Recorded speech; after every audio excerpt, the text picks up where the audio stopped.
তুমি নানা অপরাধে অপরাধী আমিও।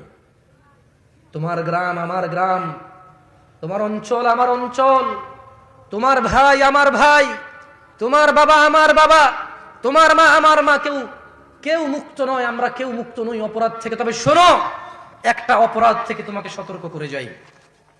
বেতুয়ার মানুষ হাজার অপরাধ রবের কাছে অপরাধ, একটা অপরাধকে রব ভিন্ন ভাবে দেখে। লক্ষ কোটি মিলিয়ন বিলিয়ন অপরাধকে রব অপরাধ বলেছে, ক্ষমা যোগ্য বলেছে, বলেছে রবের ইচ্ছা, রবের মর্জি।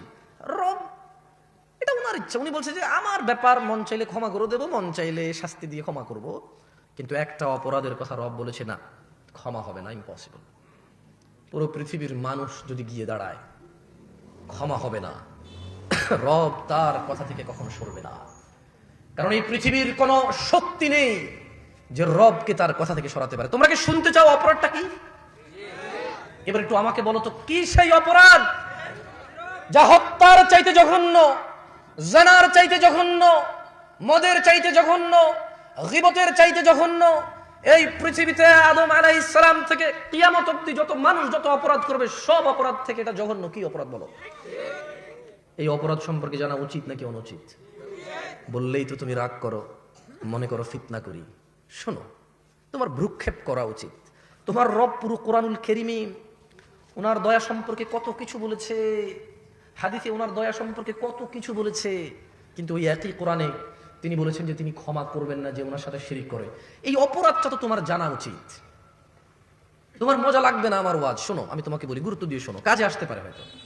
দেখো না আমার উপদেশ তোমার কাজে আসে কিনা, দেখো। তোমাকে বলি শোনো, একটা উদাহরণ দিই তোমাকে। তুমি মনে করবা যে জামশেদ ভাই এটা তো কোনো ওপেন কনফারেন্স না যে বিভিন্ন ধর্মীয় মানুষ আসবে আর আপনি শিরিক সম্পর্কে বলবেন। আমরা সবাই মুসলিম, লা ইলাহা ইল্লাল্লাহ বলি, ওয়া আন্না মুহাম্মাদ আবদুহু ওয়া রাসূলুহু বলি। এখানে শিরিক কিভাবে আমরা মুসলিমরা করি? তবে শোনো, আমিও এমনটা মনে করতাম। হঠাৎ করে সূরা ইউসুফের 106 নম্বর আয়াত পড়ার পরে আমার ধারণা বদলে গেল। বলো, তুমি যা বলবে, তোমার ধারণা, তোমার বলা এটা সঠিক নাকি রব যা বলবে তা সঠিক? শোনো বেতুয়ার মানুষ, রাগ করি না, আগামীকালকে কোরআনটা খুলে দেখো। রব বলছে যে ওয়ামা ইউমিনু আকসারুহুম বিল্লাহ ইল্লা ওয়া হুম মুশরিকুন। এই যে মানুষগুলো, পৃথিবীর এই মানুষগুলো যারা ঈমান আনছে, কিছু মানুষ, অধিকাংশ 50 ভাগের উপরে মানুষ রবের প্রতি ঈমানও আনছে কিন্তু সঙ্গে সঙ্গে শিরিক করে। তাহলে তোমার ঈমান আনার পরে কি কাজকে রব শিরক বলে গণ্য করে বলো?